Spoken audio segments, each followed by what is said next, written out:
Hello viewers, అందరికీ నమస్కారం. So నేను మీకు ఈ వీడియోలో ISTQB ఫౌండేషన్ లెవెల్ ఎగ్జాము మనకి 2 టైప్స్గా అటెండ్ అవ్వచ్చు అనమాట. నా అంతకుముందు వీడియోలో రిమోట్ ప్రొక్టోర్డ్ అని చెప్పాను అనమాట. అంటే ఈ ఎగ్జామ్ అనేది మనం ఐదర్ హోమ్లో ఉన్న నుంచి అన్నా అటెండ్ అవ్వచ్చు, లేదంటే ఆఫీస్లో ఉన్న అటెండ్ అవ్వచ్చు, ఎక్కడి నుంచి అన్నా అటెండ్ అవ్వచ్చు. కాకపోతే మనకు ఒక laptop with connectivity and everything కావాలన్నమాట. కొన్ని ప్రీడిఫైన్డ్ సెట్ ఆఫ్ స్పెసిఫికేషన్స్ ఉన్నాయి మనం హోమ్ నుంచి కానీ ఎక్కడి నుంచి కానీ అటెండ్ అవ్వాలంటే. సో అవి మీట్ అయితే మనం అలాగా అటెండ్ చేసి అదొక పద్ధతి అనమాట.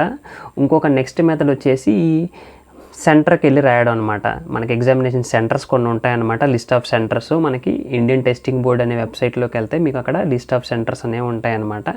మనకి దానికి కొన్ని ఈ పియర్సన్ వ్యూ అని చెప్పేసి ఇలాంటివి కొన్ని అనమాట. అవి మనకి కొన్ని సెంటర్స్తో వాటికి కాంటాక్ట్స్ ఉంటాయి. అలాగే ఈ సిటీ వైజ్గా ఉంటాయన్నమాట. చాలా నెంబర్ ఆఫ్ సెంటర్స్ అనేవి ఉంటాయి అనమాట. సో దీనికి ప్రాసెస్ ఏంటంటే మనకి స్లాట్ అనేది బుక్ చేసుకోవాలన్నమాట. ఫస్ట్ మనం మీరు ఏ ప్లేస్లో అటెండ్ అవ్వాలనుకుంటున్నారో అది సెలెక్ట్ చేసుకోవాలి. ఫర్ సపోజ్ బెంగళూరు అనుకోండి, బెంగళూరు సిటీ సెలెక్ట్ చేసుకుంటే అందులో ఉన్న లిస్ట్ ఆఫ్ సెంటర్స్ అనేవి మనకు చూపిస్తాయి అన్నమాట. సో అందులో మీకు నియరెస్ట్ దగ్గరగా ఉన్న సెంటర్ ఏదో ఉంది చూసుకొని సెలెక్ట్ చేసుకోవాలి. మీరు వన్స్ సెంటర్ అనేది సెలెక్ట్ చేసుకున్న తర్వాత ఆల్రెడీ ఫిక్స్డ్ టైం స్లాట్స్ అనేవి ఉంటాయన్నమాట. అంటే అది సెంటర్ టు సెంటర్ మారచ్చు. ఇప్పుడు అన్ని సెంటర్కి మార్నింగ్ 9 నుంచి 6 అలాగా అని చెప్పేసి ఉండదన్నమాట. కొన్ని ఇంకా ఎక్స్టెండ్ చేసి 8 దాకా కూడా ఉంటాయన్నమాట టైం స్లాట్. కాబట్టి ఇది సెంటర్ నుంచి సెంటర్కి మారుతూ ఉంటుంది. కాబట్టి మీరు వన్స్ సెంటర్ అనేది సెలెక్ట్ చేసుకున్న తర్వాత మీకు ఏ టైం స్లాట్ అయితే కావాలో మీకు ఒక క్యాలెండర్ టైప్ లాగా ఓపెన్ అవుతుందన్నమాట. సో ఆ క్యాలెండర్లో మీకు గ్రేడ్ అవుట్ అయిపోతే కనుక ఆ స్లాట్ ఫుల్ అయిపోయింది అని అర్థం అనమాట. మీరు అది క్లిక్ చేయలేరన్నమాట. సో అప్పుడు మీరు వేరే ఆప్షన్ సెలెక్ట్ చేసుకోవాలన్నమాట. అంటే వేరే డేట్ కానీ వేరే టైం స్లాట్ కానీ సెలెక్ట్ చేసుకోవాలన్నమాట.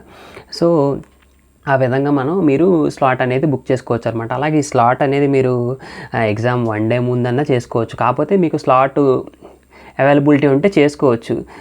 కాకపోతే చాలా వరకు ఏం చెప్తారంటే 3 డేస్ ముందు చేసుకుంటే బెస్ట్. ఎందుకంటే మీకు నచ్చిన కావాల్సిన స్లాట్కి చేసుకోవచ్చు కాబట్టి. సో మీ కన్వీనియంట్ ఇమీడియట్గా ఎవరు నార్మల్గా ఎమ్మటనే రేపు అటెండ్ అయిపోదాం అని చెప్పేసి అలా చేసుకుని అనుకోరు కదా, అంతా ఒక ప్లానింగ్లో పద్ధతిలో వెళ్తారు కదా. కాబట్టి ఆ విధంగా అనేది మీరు స్లాట్ అనేది బుక్ చేసుకోవచ్చు. ఇంకొక విషయం గుర్తుపెట్టుకోవాలి ఏంటంటే, మీరు స్లాట్ అనేది బుక్ చేసుకున్న తర్వాత మీకు మెయిల్ వస్తుంది. అలాగే మీకు ప్రింట్ కావాలంటే ప్రింట్ అనేది తీసుకెళ్ళచ్చు. యాక్చువల్గా నేను అటెండ్ చేసినప్పుడు నేను ఎగ్జామ్ సెంటర్కి వెళ్ళి రాశాను అనమాట. వాళ్ళే కాల్ చేశారన్నమాట. సో ఈ స్లాట్ బుక్ చేసుకున్నారు కదా అని చెప్పేసి చేశారు. సరే అవును అని అన్నాను.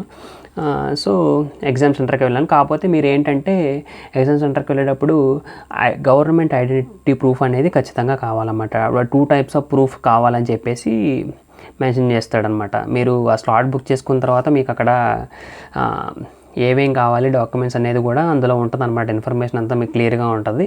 కాబట్టి గవర్నమెంట్ ఐడెంటిటీ ప్రూఫ్స్ 2 అనేవి కావాలన్నమాట. వాడు ఎక్స్పెక్ట్ చేస్తాడు మన దగ్గర నుంచి.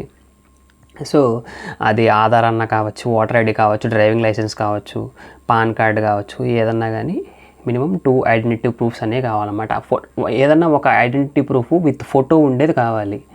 సో అది మ్యాండేటరీ. ఇంకొకటి ఏదన్నా ఐడి ప్రూఫ్. సో ఇలాగ మనకి ఐడి ప్రూఫ్ అనేది ఖచ్చితంగా మనం క్యారీ చేయాలి ఎగ్జామ్ సెంటర్కి వెళ్ళేటప్పుడు. సో పెన్ను పేపరు మనకు రఫ్ పేపర్ కావాలంటే వాడేస్తాడు, ఎగ్జామ్ సెంటర్లో ప్రొవైడ్ చేస్తాడు. కాబట్టి అది క్యారీ చేయాల్సిన అవసరం లేదు. సో మీరు ఎగ్జామ్ సెంటర్కి ఐడి ప్రూఫ్ తీసుకుని వెళ్తే సరిపోతుంది. అక్కడికి వెళ్ళిన తర్వాత వాళ్ళు ఎంట్రీ రిజిస్టర్లో రిజిస్టర్ చేపిస్తారు. మనతో సైన్ ఇన్ చేయించుకుంటారు. చేయించుకున్న తర్వాత మనకి వాడు కెమెరాతో ఒక ఫోటో తీసుకుంటాడు అనమాట మనల్ని. సో అది ఉంటుంది. అది అయిపోయిన తర్వాత మనం సిస్టమ్ దగ్గరికి తీసుకెళ్ళి కూర్చోబెడతాడు. కూర్చోబెట్టిన తర్వాత ఇంకా తెలిసిందే కదా, మనకి ఇన్స్ట్రక్షన్స్ వస్తాయన్నమాట. అంటే ఎలా చేయాలి, ఏది నొక్కాలి, బటను, నెక్స్ట్, స్కిప్ ఇలా చెప్పేసి ఉంటాయన్నమాట.